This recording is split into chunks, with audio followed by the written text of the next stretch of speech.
رسول اللہ صلی اللہ علیہ وسلم کو بیت اللہ شریف میں نماز پڑھتے ہوئے آپ کے اوپر بھاری چٹان رکھی گئی، آپ کے اوپر اونٹ کی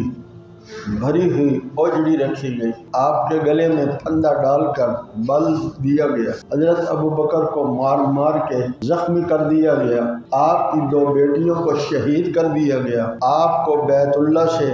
مکہ مکرمہ سے میں داخلے سے روک دیا گیا، حتیٰ کہ 3 سال تک آپ کو اور آپ کے حمایتیوں کو شیب ابی طالب میں قید میں ڈالا گیا۔ آپ کی غمخوار بیوی وفات پا گئی، آپ صلی اللہ علیہ وسلم کے حمایتی چچا وفات پا گئے، غموں کی انتہا ہو گئی اور طائف والوں نے پتھر مار مار کے زخمی کیا۔ یہ سارے دکھ سہنے کے بعد اب بندے پر کیفیت کیا ہوتی ہے، آپ بھی سوچئے۔ دل رکھتے ہیں لیکن حضور کا حوصلہ تھا، کیونکہ یہ وہ دل ہے جس میں اللہ نے وہ قرآن اتارا ہے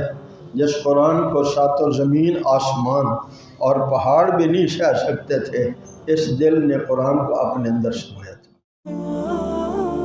انوار ختم نبوت ٹرسٹ پاکستان